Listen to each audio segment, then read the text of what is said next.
You probably heard about private equity partnerships like Mitt Romney's Bain Capital. But how exactly do these people make so much money? Let me explain the magic of private equity in 8 simple steps.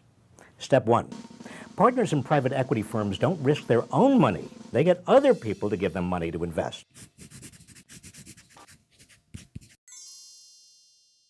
Step 2. They use this money to buy up companies they think they can squeeze higher profits from. Step 3, they squeeze out higher profits by cutting the company's costs. And for most companies, the biggest cost is payrolls. So private equity managers typically reduce payrolls by firing workers or cutting other workers' wages and their health and pension benefits. Step 4, they also use the company as collateral to borrow a pile of money from banks. And since interest payments on this debt are deductible from company income, presto, the company shows even bigger profits. Step 5, they get the company to issue a special dividend to repay the original investors.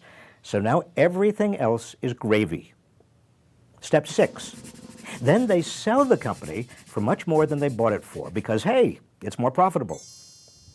Step 7, they pocket 20% of the gains from the sale.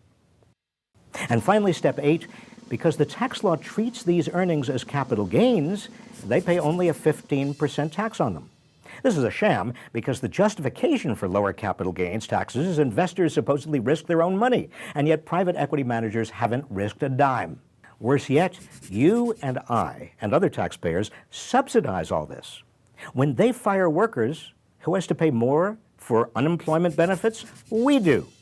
When they pump up company profits by deducting interest payments on all that debt, who has to make up for the lost revenue? We do. When they treat their earnings as capital gains and pay only 15%, who has to pay more taxes to make up the difference? We do. And then later, when some of these companies go bust under the weight of all that debt and their pension obligations have to be taken over by the federal government, who pays? We do.